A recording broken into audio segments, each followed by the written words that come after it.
Hello friends, പുതിയൊരു വീഡിയോയിലേക്ക് എല്ലാവർക്കും സ്വാഗതം. ലൈംഗികതയ്ക്ക് കൂടുതൽ പ്രാധാന്യം കൊടുത്തിട്ടുള്ള 5 സിനിമകളെയാണ് നിങ്ങൾ ഇന്നിവിടെ പരിചയപ്പെടാൻ പോകുന്നത്. ലൈംഗികതയുടെ അതിപ്രസരണം കൊണ്ട് തന്നെ ഈ സിനിമകൾ നിങ്ങളെ ഒരിക്കലും നിരാശനാക്കത്തില്ല. ഈ വീഡിയോയുടെ മുന്നിലത്തെ ഭാഗം ഇതിന് മുന്നിലത്തെ വീഡിയോകളിൽ അപ്ലോഡ് ചെയ്തിട്ടുണ്ട്. അത് കാണാത്തവർ ഇതിനു മുമ്പ് അപ്ലോഡ് ചെയ്തിരിക്കുന്ന വീഡിയോസ് ചെക്ക് ചെയ്യുകയാണെങ്കിൽ അതിൽ കാണാവുന്നതാണ്. ഈ വീഡിയോ കാണുന്നവർ ഇതിൻ്റെ അവസാനം വരെ കാണുക, കാരണം അവസാനം ഞാൻ നിങ്ങൾക്ക് വേണ്ടി ഒരു ജാക്ക് പോട്ട് തന്നെ വെച്ചിട്ടുണ്ട്. നമുക്കെന്നാൽ ആദ്യത്തെ സിനിമയിലേക്ക് കടക്കാം. നിങ്ങൾ ഈ വീഡിയോ കാണുമ്പോൾ ഇത് അവസാനം വരെ കാണുക, കാരണം ഞാൻ ഈ വീഡിയോയിൽ നിങ്ങൾക്ക് ഈ സിനിമകൾ ഒരു ചെലവുമില്ലാതെ എങ്ങനെ കാണുവാൻ സാധിക്കുമെന്ന് ഞാൻ പറയുന്നുണ്ട്. അതുകൊണ്ട് നിങ്ങൾ ഈ വീഡിയോ അവസാനം വരെ കാണുവാൻ ശ്രമിക്കൂ. നിങ്ങളെ ആദ്യമേ പരിചയപ്പെടുത്തുവാൻ പോകുന്നത് ഒരു അടിപൊളി സ്വിറ്റ്സർലാൻഡ് ചിത്രത്തിനെയാണ്. 1976 പുറത്തിറങ്ങിയ ബാർബിഡ് വയർ ഡോൾസ് എന്ന ചിത്രമാണിത്. ലിന റൗണി കേന്ദ്ര കഥാപാത്രമായി അഭിനയിക്കുന്ന ഈ ചിത്രത്തിൽ ഒരാളുടെ മാത്രമല്ല പല സുന്ദരികളുടെയും പൂർണ്ണ നഗ്നതാ പ്രദർശനമുണ്ട്. പെണ്ണുങ്ങൾ മാത്രം താമസിക്കുന്ന ഒരു ജയിൽ ആസ്പദമാക്കിയാണ് അവർ ഈ ചിത്രം എടുത്തിരിക്കുന്നത്. അവിടുത്തെ ജയിൽ വാർഡന്മാരും ഡോക്ടർമാരും മറ്റു ഉദ്യോഗസ്ഥരും കാമവെറിയന്മാരായിരുന്നു. അതുകൊണ്ട് തന്നെ അവിടുത്തെ അന്തേവാസികൾക്ക് കൂടിയ പീഡനങ്ങളാണ് ഏൽക്കേണ്ടി വരുന്നത്. ലെസ്ബിയൻ കളികളും ടോർച്ചറുകളും റേപ്പുകളും എല്ലാം ഈ ചിത്രത്തിൽ നിറഞ്ഞു നിൽക്കുന്നു. ഇതെല്ലാം തന്നെ യാതൊരു മറയുമില്ലാത്ത പൂർണ്ണ നഗ്നതയോടുകൂടിയാണ് ഈ ചിത്രത്തിൽ പ്രദർശിപ്പിക്കുന്നത്. മരിയ എന്നൊരു പെൺകുട്ടി ജയിൽ ശിക്ഷയുമായി ആ ജയിലിൽ വരുന്നതോടുകൂടിയാണ് ഈ ചിത്രം ആരംഭിക്കുന്നത്. തൻ്റെ പിതാവിനെ വധിച്ച കുറ്റത്തിനാണ് അവൾ ജയിൽ ശിക്ഷ അനുഭവിക്കുന്നത്. അവിടുത്തെ ആദ്യ ദിവസത്തോടെ തന്നെ അവൾക്ക് മനസ്സിലാകുന്നു ഈ ജയിലിലെ കളികൾ വേറെ ലെവലാണെന്ന്. മറ്റു വഴികളൊന്നുമില്ലാതെ അവളും അവരുടെ ഇംഗിതത്തിന് വഴങ്ങിക്കൊടുക്കുന്നു. ഈ ജയിലിലെ കുറ്റവാളികളെല്ലാം അല്പ വസ്ത്രധാരികളാണ്. ജയിൽ വാർഡൻ്റെ ഇഷ്ടത്തിനനുസരിച്ചാണ് അവരുടെ വേഷം. അതുകൊണ്ട് തന്നെ ഈ ചിത്രത്തിലെ മിക്ക സീനുകളിലും നടിമാരുടെ നഗ്നത നമുക്ക് കാണാവുന്നതാണ്. ഇതിൽ ഒരു ലേഡി വാർഡനുണ്ട്, മോണിക്ക. അവളൊരു ലെസ്ബിയനാണ്. തൻ്റെ ആവശ്യങ്ങൾക്കായി പല സ്ത്രീകളെയും രാത്രിയിൽ വിളിച്ച് തൻ്റെ മുറിയിൽ കയറ്റി കൈപ്പിടി നടത്തുകയാണ് അവളുടെ ഹോബി. അങ്ങനെ മാരിയെയും തൻ്റെ മുറിയിലോട്ട് വിളിച്ച് ഡെസ്കിന് മുകളിൽ പൂർണ്ണ നഗ്നമായി കടത്തി അവളുടെ പൂറിൽ വിരലിടുന്ന ഒരു രംഗവും ഈ ചിത്രത്തിലുണ്ട്. എല്ലാം ആസ്വദിച്ച് മാരിയ കിടന്ന് നിലവിളിക്കുന്നത് നമുക്ക് ഇതിൽ കാണാവുന്നതാണ്. ആ ലെസ്ബിയൻ വാർഡന് പെണ്ണുങ്ങളെ മാത്രം പോരായിരുന്നു. അതുകൊണ്ട് തന്നെ തൻ്റെ കഴപ്പ് തീർക്കുവാൻ വേണ്ടി അവൾ ഒരു ജോലിക്കാരനെ വെച്ചിട്ടുണ്ടായിരുന്നു. ജോസ് എന്നാണ് അവൻ്റെ പേര്. അവൻ കൂടാതെ മറ്റ് പല ജോലിക്കാരുമായി കാമം മൂത്ത് അവൾ ചെയ്യാറുണ്ടായിരുന്നു. ജയിലിലെ ഈ പരിപാടികളെ പറ്റി ഒരു പരാതി ജയിൽ സൂപ്രണ്ടിന് പോകുന്നു. അത് അവിടുത്തെ വാർഡന്മാരെ അസ്വസ്ഥരാക്കുന്നു. ആരാണ് ആ പരാതി എഴുതിയെന്ന് അറിയാൻ വേണ്ടി അവർ അവിടുത്തെ ജയിൽ ഡോക്ടറായ ഡോക്ടർ മോറിനെ നിയോഗിക്കുന്നു. ഡോക്ടർ മോർ യഥാർത്ഥത്തിൽ വേഷം മാറി വന്ന ഒരു കള്ളനായിരുന്നു. പെണ്ണുങ്ങളുമായുള്ള കളി കിട്ടുവാൻ വേണ്ടിയാണ് അവൻ അങ്ങനെ ചെയ്തത്. അവൻ്റെ ആഗ്രഹം പോലെ തന്നെ അവിടുത്തെ അന്തേവാസികളുമായി പരിപാടി അവൻ നല്ല രീതിയിൽ നടത്താറുണ്ടായിരുന്നു. മരിയയുടെ വസ്ത്രമെല്ലാം ഓരി മുലയ്ക്ക് പിടിച്ചുള്ള ഒരു കളി അവൻ ഇതിൽ നടത്തുന്നുണ്ട്. അതുമാത്രമല്ല പൂവിലും മറ്റു ഭാഗങ്ങളുമുള്ള പിടുത്തം ഈ ചിത്രത്തിൽ ശ്രദ്ധേയമാണ്. അവിടുത്തെ കളികൾ സഹിക്കുക വയ്യാതെ മെരിയും 5 സഹ തടവുകാരുമായി അവിടെ നിന്ന് രക്ഷപ്പെടാൻ പ്ലാൻ ഇടുന്നു. ആ 5 പേരുമായി മരിയ നടത്തുന്ന കൂട്ടുകളിയും ഈ ചിത്രത്തിലുണ്ട്. അങ്ങനെ അവർ രോഗം അഭിനയിച്ച് ഡോക്ടർ മൂറിൻ്റെ അടുക്കൽ ചെല്ലുന്നു. മരിയയും കൂട്ടരും തൻ്റെ വസ്ത്രങ്ങളെല്ലാം മൂടി ഡോക്ടർ മൂറിനെ കൊതിപ്പിക്കുന്നു. മരിയയുടെ മാരടത്തിൽ പിടിച്ച് ഡോക്ടർ മൂർ കളിക്കുന്നതിനിടയിൽ അവരിൽ ഒരാൾ ഡോക്ടറിനെ കൊന്ന് ജയിലിൻ്റെ കീ കൈക്കലാക്കുന്നു. അങ്ങനെ അവർ അവിടെ നിന്നും ഓടി രക്ഷപ്പെടുന്നു. ഈ ചിത്രത്തിലെ മിക്ക കളി രംഗങ്ങളും എടുത്തിരിക്കുന്നത് യാതൊരു മേക്കപ്പോ ലൈറ്റിങ്ങോ ഇല്ലാതെ റഫ് ആൻഡ് റോ എഡിഷനിലാണ്. മൊത്തത്തിൽ പറയുകയാണെങ്കിൽ ഒരു അസൽ തുണ്ടുപടം എന്ന് തന്നെ ഈ ചിത്രത്തെ വിശേഷിപ്പിക്കാം. നടിമാരുടെ പൂവും മുലയുമെല്ലാം യാതൊരു മറയുമില്ലാതെ തന്നെ ഈ ചിത്രത്തിലുടനീളമുണ്ട്. അതുകൊണ്ട് തന്നെ ഇത് കാണുന്ന പ്രേക്ഷകർ ഈ ചിത്രം ഒരിക്കലും മിസ് ചെയ്യരുത്. നിങ്ങൾ ഈ വീഡിയോ കാണുമ്പോൾ ഇതൊന്ന് ലൈക്ക് ചെയ്ത് കാണുക. നിങ്ങൾ ചെയ്യുന്ന ഓരോ ലൈക്കും കമൻറ്റുമാണ് ഇത്തരം പുതിയ സിനിമകൾ നിങ്ങളെ പരിചയപ്പെടുത്തുവാൻ എനിക്ക് പ്രചോദനമാകുന്നത്. നിങ്ങളെ രണ്ടാമതായി പരിചയപ്പെടുത്തുവാൻ പോകുന്നത് ഒരു അടിപൊളി സീരീസിനെയാണ്. 2018 പുറത്തിറങ്ങിയ വിഡ എന്ന സീരീസാണിത്. ഈ സീരീസിന് 3 സീസണാണുള്ളത്. മെലിസ ബരീസ കേന്ദ്ര കഥാപാത്രമായി അഭിനയിക്കുന്ന ഈ ചിത്രത്തിൽ ഒരാളുടെ മാത്രമല്ല പലരുടെയും പൂർണ്ണ നഗ്നതാ പ്രദർശനമുണ്ട്. ഒരു അടിപൊളി വെടിക്കെട്ട് നടിയാണ് മെലീസ. അവൾ ലിൻ എന്നൊരു കഥാപാത്രത്തിനെയാണ് അവതരിപ്പിക്കുന്നത്. ലിന്നും എമ്മയും സഹോദരിമാരായിരുന്നു. വളരെ കാലമായി യാതൊരു ബന്ധവുമില്ലാതെയാണ് അവർ കഴിഞ്ഞിരുന്നത്. അങ്ങനെ അവരുടെ മാതാവിൻ്റെ മരണശേഷം അവർ ഒന്നിക്കുകയും പിന്നീടുണ്ടാകുന്ന ചില സംഭവവികാസങ്ങളുമാണ് ഈ ചിത്രം പറയുന്നത്. മെലീസയുടെ പൂർണ്ണ നഗ്നത തന്നെ ഈ ചിത്രത്തിലുണ്ട്. അത് പ്രത്യേകിച്ച് എടുത്തു പറയണം. ഒരു അടിപൊളി ഹോട്ട് ആൻഡ് ക്യൂട്ട് ലുക്കിലാണ് അവൾ ഈ ചിത്രത്തിൽ വരുന്നത്. കാമുകനെ പൂർണ്ണ നഗ്നയായി എടുത്തു കൊടുക്കുന്ന ഒരു രംഗവും ഈ ചിത്രത്തിലുണ്ട്. അത് മതിയാകാത്തവൻ വീണ്ടും പരിപാടിക്കായി അവളോട് കൊഞ്ചുന്നു. അതുമാത്രമല്ല, ബെഡ്റൂമിൽ അവളെ കയറ്റി ഇരുത്തി കൊണ്ട് ഒരു പരിപാടി അവൾ നടത്തുന്നുണ്ട്. ഒരു അസൽ അടിപൊളി ബാക്ക്ഗ്രൗണ്ട് മ്യൂസിക്കൊക്കെ ഇട്ടാണ് ഈ പരിപാടി അവർ ഈ ചിത്രത്തിൽ കാണിക്കുന്നത്. അതിൽ കുലുങ്ങുന്ന അവളുടെ കുഞ്ഞുമല ഈ രംഗത്തിൽ ശ്രദ്ധേയമാണ്. പുതിയ പരിപാടികൾ തേടിപ്പോകുന്ന അവർ റിവേഴ്സ് കൗഗേൾ കൂടി കാണിക്കുന്നു. അതൊരു ഒന്നൊന്നര കളിയാണ്. അത് നിങ്ങൾ ഈ രംഗം കണ്ട് തന്നെ മനസ്സിലാക്കൂ. തന്നെ കാമുകനുമായി സെക്സ് ചാറ്റ് ചെയ്യുവാൻ വേണ്ടി അവൾ നഗ്നയായി ചിത്രങ്ങൾ എടുക്കുന്ന ഒരു രംഗം കൂടി ഈ ചിത്രത്തിൽ അവർ കാണിക്കുന്നു. അവളുടെ കൂടുതലും കിടപ്പ രംഗങ്ങളാണ് ഇതിലുള്ളത്. അതിൽ ഒരു സീനിൽ വിയർത്ത് കൂർത്ത് നിൽക്കുന്ന അവളുടെ പിങ്ക് നിപ്പിൾസ് നമുക്ക് കാണുവാൻ സാധിക്കും. അവളെ കിടത്തിക്കൊണ്ട് അടിക്കുന്ന രംഗത്തിലാണ് ഈ സീനുള്ളത്. ഈ സീരീസിൽ നിരവധി എപ്പിസോഡുകൾ ഉള്ളതുകൊണ്ട് മിക്ക എപ്പിസോഡിലും ലിനിൻ്റെ കളികൾ നമുക്ക് കാണാവുന്നതാണ്. അവളുടെ സഹോദരിയായ എമ്മയും അത്ര മോശക്കാരിയല്ല. അവളുടെ ഒരു അടിപൊളി ലെസ്ബിയൻ കളി തന്നെ ഈ സീരീസിലുണ്ട്. 3 പേരുമായുള്ള ഒരു അടിപൊളി ത്രീസം കളി. അതുകൊണ്ട് തന്നെ ഈ വെബ് സീരീസിൽ നിരവധി സുന്ദരിമാരുടെ പൂർണ്ണ നഗ്നതാ പ്രദർശനമുണ്ട്. കളിക്ക് മാത്രമല്ല, കഥയ്ക്കും ഈ സീരീസ് പ്രാധാന്യം കൊടുക്കുന്നുണ്ട്. കോമഡിയും കളിയുമൊക്കെ നിറഞ്ഞ ഒരു അടിപൊളി സീരീസാണിത്. അതുകൊണ്ട് തന്നെ ഇത് കാണുന്ന പ്രേക്ഷകർ ഈ സീരീസ് ഒരിക്കലും മിസ് ചെയ്യരുത്. നിങ്ങൾ ഈ വീഡിയോ കാണുമ്പോൾ ഇതൊന്ന് ലൈക്ക് ചെയ്ത് കാണുക. നിങ്ങൾ ചെയ്യുന്ന ഓരോ ലൈക്കും കമൻറ്റുമാണ് ഇത്തരം പുതിയ സിനിമകൾ നിങ്ങളെ പരിചയപ്പെടുത്തുവാൻ എനിക്ക് പ്രചോദനമാകുന്നത്. നിങ്ങളെ മൂന്നാമതായി പരിചയപ്പെടുത്തുവാൻ പോകുന്നത് ഒരു അടിപൊളി ഫ്രഞ്ച് ചിത്രത്തിനെയാണ്. 2010 പുറത്തിറങ്ങിയ വൂംബ് എന്ന ചിത്രമാണിത്. ഇവ ഗ്രീൻ കേന്ദ്ര കഥാപാത്രമായി അഭിനയിക്കുന്ന ഈ ചിത്രത്തിൽ പൂർണ്ണ നഗ്നതാ പ്രദർശനമുണ്ട്. റെബേക്ക എന്നൊരു കഥാപാത്രത്തിനെ ആണ് അവൾ ഈ ചിത്രത്തിൽ അവതരിപ്പിക്കുന്നത്. അവളുടെ കളിക്കൂട്ടുകാരനായ തോമസ് ഒരു വാഹന അപകടത്തിൽ കൊല്ലപ്പെടുന്നു. അവനെ പുനർജനിപ്പിക്കാൻ വേണ്ടി കാമുകിയും കൂട്ടുകാരിയുമായ റെബേക്ക ശ്രമിക്കുന്നതോടെയാണ് ഈ ചിത്രം ആരംഭിക്കുന്നത്. റെബേക്കയും തോമസും കുട്ടിക്കാലം തൊട്ട് കൂട്ടുകാരായിരുന്നു. റെബേക്ക അവളുടെ അമ്മൂമ്മയുടെ കൂടെയായിരുന്നു താമസിച്ചിരുന്നത്. തോമസ് ആകട്ടെ അച്ഛൻ്റെയും അമ്മയുടെയും കൂടെ. അങ്ങനെയാണെങ്കിലും അവർ തമ്മിലുള്ള ബന്ധം ദിനം പ്രതി വർദ്ധിച്ചു കൊണ്ടിരുന്നു. അങ്ങനെയിരിക്കെ റെബേക്ക തൻ്റെ മാതാവിനെ കാണുവാൻ വേണ്ടി പട്ടണത്തിലോട്ട് പോകുന്നു. അങ്ങനെ അവിടെയായി റെബേക്കയുടെ താമസം. പിന്നീട് അവർ തമ്മിൽ യാതൊരു ബന്ധവും ഉണ്ടായിരുന്നില്ല.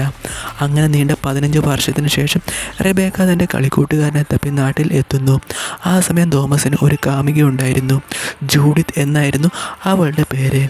അവളുടെ മുലയും പൂവുമൊക്കെ ഒരു രംഗത്തിൽ കാണിക്കുന്നുണ്ട്. ട്രാൻസ്പെറൻ്റ് ആയ വേഷത്തിൽ റെബേക്ക ജൂഡിത്തിനെ വീട്ടിലേക്ക് സ്വാഗതം ചെയ്യുന്നു. ആ സമയം ആ വസ്ത്രത്തിലൂടെ ഇപ്പോഴുള്ള പൂവും മുലയുമൊക്കെ എല്ലാം തന്നെ നമുക്ക് കാണാവുന്നതാണ്. പക്ഷേ ജൂഡിത്തും തോമസുമായുള്ള ബന്ധം ഒരു തരം വൺ സൈഡ് ലവ് ആയിരുന്നു. കളിയെല്ലാം തോമസ് ജൂഡിത്തിന് കൊടുക്കുമായിരുന്നെങ്കിലും റെബേക്കയെ കണ്ടപ്പോൾ തോമസ് ജൂഡിത്തിനെ തേച്ചിട്ട് അവൾക്കൊപ്പം പോകുന്നു. പിന്നീടുള്ള കളികൾ റെബേക്കയും തോമസും തമ്മിലായിരുന്നു. റെബേക്കയും തോമസും കൂടെയുള്ള ഒരു യാത്രക്കിടയിൽ ഒരു വാഹന അപകടം ഉണ്ടാകുന്നു. അതിൽ തോമസ് കൊല്ലപ്പെടുന്നു. തോമസിൻ്റെ മരണത്തെ തുടർന്ന് വിഷാദത്തിലാകുന്ന റെബേക്ക തോമസിനെ വീണ്ടും ജനിപ്പിക്കുവാൻ തീരുമാനിക്കുന്നു. അതിനായി തോമസിനെ ക്ലോൺ ചെയ്യുവാൻ റെബേക്ക ഒരുങ്ങുന്നു. പക്ഷേ അതിന് തോമസിൻ്റെ വീട്ടിൽ നിന്നും നല്ല എതിർപ്പുണ്ടായിരുന്നു. അവസാനം തോമസിൻ്റെ അച്ഛൻ അതിന് സമ്മതിക്കുന്നു. തോമസിനെ ക്ലോൺ ചെയ്ത് ആ കുഞ്ഞിനെ റെബേക്കയുടെ വയറ്റിൽ ജനിപ്പിക്കുന്നു. പ്രസവം കഴിഞ്ഞ ആ കുട്ടി തോമസ് എങ്ങനെയാണ് വരുന്നത് അതേപോലെ തന്നെയായിരുന്നു ആ കുട്ടിയും. റെബേക്ക തോമസിനെ ജനിപ്പിച്ചത് തോമസിൻ്റെ മുൻകാമുകിയായ ജൂഡിത്ത് അറിയുന്നു. ജൂഡിത്ത് അക്കാര്യം നാട്ടിൽ അറിയിച്ച് പ്രശ്നമുണ്ടാക്കുന്നു. റെബേക്ക അങ്ങനെ തൻ്റെ കുഞ്ഞുമായി നാട് വിടുന്നു. റെബേക്ക മാതാവായിരുന്നിട്ടും തോമസിനോട് തോന്നുന്ന കാമവും ആഗ്രഹവും ആ കുട്ടിയോടും റെബേക്കയ്ക്ക് തോന്നുമായിരുന്നു. അങ്ങനെ പഠനത്തിന് വേണ്ടി തോമസ് വെളിനാട്ടിൽ പോകുന്നു. അവിടെ വെച്ച് തോമസിന് തൻ്റെ പ്രായക്കാരിയായ ഒരു പെൺകുട്ടിയോട് പ്രണയം തോന്നുന്നു. അങ്ങനെ അവർ സെറ്റായി പരസ്പരം പരിപാടികളെല്ലാം നടക്കുന്നു. ഇക്കാര്യം റെബേക്ക അറിയുന്നു. അവൾക്ക് അവനോട് വല്ലാത്ത ദേഷ്യം തോന്നുന്നു. എന്നാൽ അവനോട് അക്കാര്യം അവൾ പറഞ്ഞിരുന്നില്ല. അങ്ങനെ ഇരിക്കെ ഈ പുതിയ തോമസിന് യഥാർത്ഥ തോമസിൻ്റെ മാതാവ് കാണുവാനിടയാകുന്നു. തോമസിൻ്റെ അച്ഛൻ മാത്രമേ അനുമതി കൊടുത്തിരുന്നുള്ളൂ, മാതാവ് കൊടുത്തിരുന്നില്ല. ദേഷ്യം വന്ന് അവർ റെബേക്കയുടെ വീട്ടിൽ വന്ന് അവളോട് വല്ലാതെ ദേഷ്യപ്പെടുന്നു. ഈ സംഭവം തോമസ് കാണുകയുണ്ടായി. വഴക്ക് കഴിഞ്ഞപ്പോൾ റെബേക്കയോട് തോമസ് ആരാണ്, അവർ എന്തിനാണ് ഇവിടെ വന്ന് പ്രശ്നമുണ്ടാക്കുന്നതെന്നും ചോദിക്കുന്നു. റെബേക്ക നടന്ന കാര്യമെല്ലാം തോമസിനോട് പറയുന്നു. റെബേക്ക തൻ്റെ കാമം തീർക്കുവാൻ വേണ്ടിയാണ് തന്നെ ജനിപ്പിച്ചതെന്ന് പറഞ്ഞ് തോമസ് ദേഷ്യപ്പെടുന്നു. അങ്ങനെ അവർ രണ്ടുപേരും അവിടെ കിടന്ന് വഴക്ക് കൂടുന്നു. ആ വഴക്കിൻ്റെ പര്യവസാനം ഒരു കളിയിൽ കലാശിക്കുന്നു. അങ്ങനെ റെബേക്കയും തോമസും അടിച്ചു തിമിർക്കുന്നു. റെബേക്കയുടെ പൂർണ്ണ നഗ്ന തന്നെ ഈ ചിത്രത്തിൽ പ്രദർശിപ്പിക്കുന്നുണ്ട്. തോമസ് കുഞ്ഞായിരിക്കുന്ന സമയത്ത് മുലയൂട്ടുവാൻ നേരം റെബേക്കയുടെ ബ്രൗൺ നിപ്പിൾസ് ആ രംഗത്തിൽ കാണാവുന്നതാണ്. നിങ്ങൾ ഈ വീഡിയോ കാണുമ്പോൾ ഇതൊന്ന് ലൈക്ക് ചെയ്ത് കാണുക. നിങ്ങൾ ചെയ്യുന്ന ഓരോ ലൈക്കും കമൻറ്റുമാണ് ഇത്തരം പുതിയ സിനിമകൾ നിങ്ങളെ പരിചയപ്പെടുത്തുവാൻ എനിക്ക് പ്രചോദനമാകുന്നത്. നിങ്ങളെ നാലാമതായി പരിചയപ്പെടുത്തുവാൻ പോകുന്നത് ഒരു അടിപൊളി UK ചിത്രത്തിനെയാണ്. 2002 പുറത്തിറങ്ങിയ സെപ്റ്റവേ എന്ന ചിത്രമാണിത്. മഡോണ കേന്ദ്ര കഥാപാത്രമായി അഭിനയിക്കുന്ന ഈ ചിത്രത്തിൽ നഗ്നതാ പ്രദർശനമുണ്ട്. ദ്വീപിൽ ഒറ്റപ്പെട്ടു പോകുന്ന ഒരു സുന്ദരിയായ പണക്കാരിയുടെയും അവളുടെ ജോലിക്കാരനെയും കഥ പറയുന്ന ഒരു ചിത്രമാണിത്. ആ ദ്വീപിൽ വെച്ച് അവർ പരസ്പരം പ്രണയിക്കുകയും നിരവധി പരിപാടികൾ നടത്തുകയും ചെയ്യുന്നു. ആംബർ എന്ന കോടീശ്വരിയായ ഒരു കഥാപാത്രത്തിനെയാണ് മഡോണ അവതരിപ്പിക്കുന്നത്. അവൾ വിവാഹിതയായിരുന്നു. അങ്ങനെ അവർ രണ്ടുപേരും കടലിൽ ഹണിമൂൺ ആഘോഷിക്കുവാൻ പോകുന്നു. കടൽ ആയതുകൊണ്ട് തന്നെ ആ യാത്ര ആംബറിന് തുടക്കത്തിലെ ഇഷ്ടപ്പെട്ടില്ല. എന്നാൽ അവളുടെ എല്ലാ ആഗ്രഹങ്ങളും ആ കപ്പലിൽ നിറവേറാൻ അവളുടെ ഭർത്താവ് ശ്രദ്ധിച്ചിരുന്നു. അതിനായി കപ്പലിൽ പ്രത്യേക പണിക്കാർ തന്നെ ഉണ്ടായിരുന്നു. ആ കൂട്ടത്തിൽ ടോണി എന്നു പേരുള്ള ഒരു പണിക്കാരനും ഉണ്ടായിരുന്നു. കോടീശ്വരി ആയതുകൊണ്ട് തന്നെ അവൾ പല പണിക്കാരോടും മോശമായാണ് പെരുമാറിയത്. ടോണിയോടും അങ്ങനെ തന്നെയാണ് അവൾ പെരുമാറിയിരുന്നത്. ടോണി തൻ്റെ പരാതികളെല്ലാം മാനേജറോട് പറയുന്നു. എന്നാൽ മാനേജറാകട്ടെ അവരെല്ലാം പണക്കാരാണെന്നും ജോലി പോകേണ്ടെങ്കിൽ അവർ പറയുന്നതെല്ലാം അനുസരിച്ച് നിൽക്കണമെന്നും അവനെ ഉപദേശിക്കുന്നു. അങ്ങനെ ഇരിക്കെ ഒരു ദിവസം ആംബർ എഴുന്നേറ്റപ്പോൾ കപ്പലിൽ ആരെയും കാണുന്നില്ല. ഓരോ കമ്പാർട്ട്മെൻറ്റിലും ആളുകളെ തപ്പിപ്പോയപ്പോൾ അവൾ ടോണിയെ കാണുന്നു. അങ്ങകലെ ഒരു ദ്വീപിൽ ഒരു ഗുഹയുണ്ടെന്നും ആ ഗുഹ കാണുവാൻ കപ്പലിൽ എല്ലാവരും അങ്ങോട്ട് പോയതാണെന്നും ടോണി ആംബറിനോട് പറയുന്നു. എന്നാൽ പിടിവാശിക്കാരിയെ ആംബറാകട്ടെ തനിക്കിപ്പോൾ തന്നെ അങ്ങോട്ട് പോകണമെന്ന് ടോണിയോട് പറയുന്നു. എന്നാൽ ഇപ്പോൾ ശക്തമായ കാറ്റ് വീശുന്നുണ്ടെന്നും കാലാവസ്ഥ വളരെയധികം മോശമാണെന്നും ടോണി പറയുന്നു. എന്നാൽ അതൊന്നും പിടിവാശിക്കാരിയായ ആംബർ ചെവി കേൾക്കുന്നില്ല. അവസാനം ആംബറിൻ്റെ പിടിവാശിക്ക് മുന്നിൽ കീഴടങ്ങി ടോണി അവർ പോയ ആ ഗുഹയിലോട്ട് പോകുവാൻ ബോട്ട് തയ്യാറാക്കി ആംബറുമായി യാത്ര തിരിച്ചു. മോശമായ ആ കാലാവസ്ഥയിൽപ്പെട്ട് ബോട്ടിൻ്റെ എൻജിൻ പ്രവർത്തനരഹിതമാകുന്നു. അങ്ങനെ കടലിൽ ഒറ്റപ്പെട്ടു പോകുന്ന അവർ ദൂരത്ത് ഒരു ദ്വീപ് കാണുന്നു. അങ്ങനെ അവർ ഒരു വിധേന ആ ബോട്ട് അങ്ങോട്ട് അടുപ്പിക്കുന്നു. മനുഷ്യവാസമില്ലാത്ത ഒറ്റപ്പെട്ട് കിടക്കുന്ന ഒരു ദ്വീപായിരുന്നു അത്. അവിടെ എത്തിയിട്ടും പിടിവാശിക്കാരിയായ ആംബറിന് യാതൊരുവിധ മാറ്റവും ഉണ്ടായിരുന്നില്ല. അവൾ പഴയ പോലെ ടോണിയോട് ഓരോന്ന് പറഞ്ഞ് കൽപ്പിക്കുവാൻ തുടങ്ങി. എന്നാൽ ടോണിയാകട്ടെ അതിനെ യാതൊരു വിധത്തിലുള്ള മാറ്റം കൊടുത്തില്ല. ഈ ദ്വീപിൽ എല്ലാവരും തുല്യരാണെന്നും അതുകൊണ്ട് തന്നോട് ആജ്ഞാപിച്ചിട്ട് യാതൊരുവിധ കാര്യവുമില്ലെന്ന് ടോണി പറയുന്നു. ഭക്ഷണം സ്വയം കണ്ടെത്തണമെന്നും അതിനായി തൻ്റെ യാതൊരുവിധ സഹായം ഉണ്ടാകില്ലെന്ന് ടോണി പറഞ്ഞിട്ട് ടോണി കടൽക്കരയിൽ മീൻ പിടിക്കുവാൻ പോകുന്നു. എന്നാൽ ആംബറിനാകട്ടെ മീൻ പിടിക്കുവാൻ പോയിട്ട് മീൻ പൊരിക്കുവാൻ കൂടി അറിയില്ലായിരുന്നു. ഭക്ഷണം താൻ നൽകാമെന്നും അതിനു പകരം താൻ പറയുന്നതെല്ലാം ആംബർ അനുസരിക്കണമെന്നും ടോണി പറയുന്നു. വിശപ്പ് കാരണം ആംബർ അതെല്ലാം സമ്മതിക്കുന്നു. ഇത് ടോണി നല്ല വിധേന ഉപയോഗിച്ചു. തനിക്ക് കിട്ടിയ പണിയെല്ലാം മറുപണിയായി അവൻ ആംബറിന് കൊടുക്കുന്നു. കുറച്ച് മസാലയെല്ലാം ചേർത്ത് ആംബറുമായി ടോണി കടൽക്കരയിൽ കിടന്ന് പരിപാടി നടത്തുന്ന ഒരു രംഗം ഈ ചിത്രത്തിലുണ്ട്. ആ രംഗത്തിൽ ആംബറിൻ്റെ കൂർത്ത നിപ്പിൾസ് എല്ലാം തന്നെ നല്ല രീതിയിൽ കാണാം. ബ്രായിൽ നിന്നും തന്നെ മാറിയ അവളുടെ നിപ്പിൾസ് കാണുവാൻ ഗംഭീരം തന്നെ. ടോണി പറയുന്നതെല്ലാം അനുസരിക്കുവാനേ ആംബറിന് അപ്പോൾ സാധിച്ചിരുന്നുള്ളൂ. ടോണി ആകട്ടെ തൻ്റെ ദേഷ്യമെല്ലാം നല്ല രീതിയിൽ തന്നെ അവളുടെ മേൽ തീർക്കുന്നു. ദിവസവും കളി കിട്ടുന്നതുകൊണ്ടാവണം ആംബറിന് ടോണിയോട് പ്രണയം തോന്നുന്നു. പതിയെ പതിയെ ടോണി ആംബറിൻ്റെ ഇംഗിതത്തിനനുസരിച്ച് ഇരുന്നും കിടന്നും കൊടുക്കുവാൻ തുടങ്ങി. കളിക്കൊപ്പം കുറച്ച് ഹാസ്യം കൂടി നിറച്ചാണ് അവർ ഈ ചിത്രം എടുത്തിരിക്കുന്നത്. മാത്രമല്ല ഇതൊരു R-rated ചിത്രം കൂടിയാണ്. നിങ്ങൾ ഈ വീഡിയോ കാണുമ്പോൾ ഇതൊന്ന് ലൈക്ക് ചെയ്ത് കാണുക. നിങ്ങൾ ചെയ്യുന്ന ഓരോ ലൈക്കും കമൻറ്റുമാണ് ഇത്തരം പുതിയ സിനിമകൾ നിങ്ങളെ പരിചയപ്പെടുത്തുവാൻ എനിക്ക് പ്രചോദനമാകുന്നത്.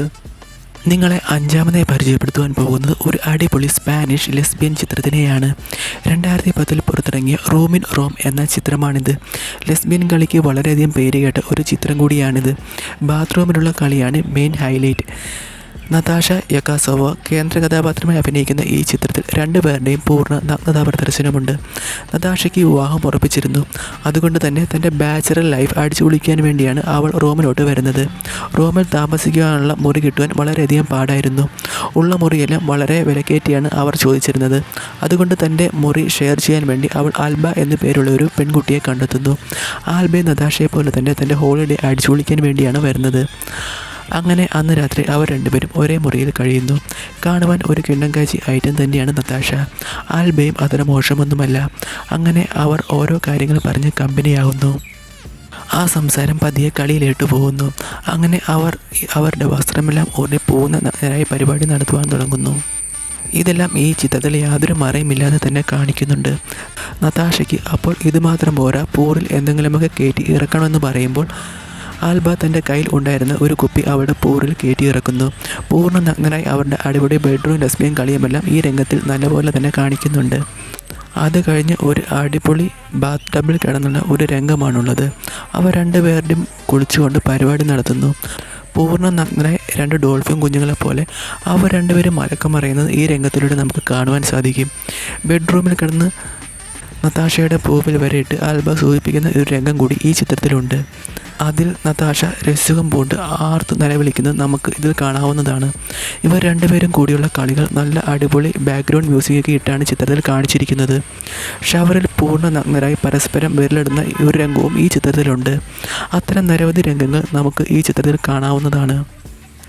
അവർ തമ്മിലുള്ള ഇത്തരം പരിപാടികൾ കാരണം അവർ രണ്ടുപേരും പരസ്പരം നല്ല രീതിയിൽ അടുത്തു പോകുന്നു. അങ്ങനെ നതാഷയ്ക്ക് തൻ്റെ നാട്ടിലോട്ട് പോകേണ്ട സമയം വന്നെത്തി. അവൾക്ക് ഈ റിലേഷൻഷിപ്പ് കൊണ്ടുപോകാൻ സാധിക്കുകയില്ലെന്നും തനിക്കൊരു വിവാഹം പറഞ്ഞു വെച്ചിട്ടുണ്ടെന്നും നതാഷ ആൽബയെ അറിയിച്ചു. എന്നാൽ ആൽബയാകട്ടെ തൻ്റെ BF-നെ പറ്റിച്ച് അവൻ്റെ പണം തട്ടിയെടുത്താണ് ഇങ്ങോട്ട് വന്നതെന്നും അവളുടെ BF അവളെ അന്വേഷിച്ച് ഇവിടെ എത്തിയിട്ടുണ്ടെന്നും അതുകൊണ്ട് തനിക്കൊരു സഹായത്തിനായി കുറച്ച് നാൾ കൂടി നതാഷ ഇവിടെ ഉണ്ടാകണമെന്നും പറയുന്നു. അങ്ങനെ ആൽബയുടെ ബോയ് ഫ്രണ്ടിനെ ഓടിക്കുന്നതുവരെ താൻ ഇവിടെ നിൽക്കാമെന്ന് നതാഷ സമ്മതിക്കുന്നു. ഈ ചിത്രത്തിലെ മെയിൻ ഹൈലൈറ്റ് തന്നെ അവർ രണ്ടുപേരുടെയും കളിയാണ്. നതാഷയുടെയും ആൽബയുടെയും പൂർവ്വമൂലയുമെല്ലാം യാതൊരു മറയുമില്ലാതെ തന്നെ ഈ ചിത്രത്തിൽ കാണിക്കുന്നുണ്ട്. ആൽബയുടെ ബ്രൗൺ നിപ്പിൾസ് ആണെങ്കിൽ നതാഷയുടെ പിങ്ക് നിപ്പിൾസ് ആണ്. ഈ ചിത്രം ഒരു ലെസ്ബിയൻ ലവ് സ്റ്റോറിയെ പറ്റിയാണ് പറയുന്നതെങ്കിലും ഇതിന് ഒരു സോഫ്റ്റ് പോൺ കാറ്റഗറി ചേർക്കാവുന്നതാണ്. നതാഷ ഒരു യുക്രൈനിയൻ നടിയാണ്. റഷ്യൻ സുന്ദരിമാരെ പോലെ തന്നെ വടിവത്ത ശരീരവും ആകാര ഭംഗിയും അവൾക്കുണ്ട്. നതാഷ മറ്റു ചില യുക്രൈനിയൻ ചിത്രങ്ങൾ കൂടി അഭിനയിച്ചിട്ടുണ്ട്. അതിലെല്ലാം തന്നെ അവളുടെ പൂർണ്ണ നഗ്നത കാണാവുന്നതാണ്. ആൽബ ഒരു സ്പാനിഷ് നടിയാണ്. നതാഷയെ പോലെ തന്നെ അവളും മറ്റു ചില ചിത്രങ്ങൾ അഭിനയിച്ച് പൂർണ്ണ നഗ്നത പ്രദർശിപ്പിച്ചിട്ടുണ്ട്. അതിൽ എടുത്തു പറയേണ്ടത് 2011 പുറത്തിറങ്ങിയ the skin I leave in എന്ന ചിത്രത്തിനെയാണ്. നിങ്ങൾക്ക് ഈ വീഡിയോ ഇഷ്ടമായെങ്കിൽ ലൈക്ക് ചെയ്യുക. നിങ്ങൾ ചെയ്യുന്ന ഓരോ ലൈക്കും കമൻറ്റുമാണ് ഇത്തരം പുതിയ സിനിമകൾ നിങ്ങളെ പരിചയപ്പെടുത്തുവാൻ എനിക്ക് പ്രചോദനമാകുന്നത്.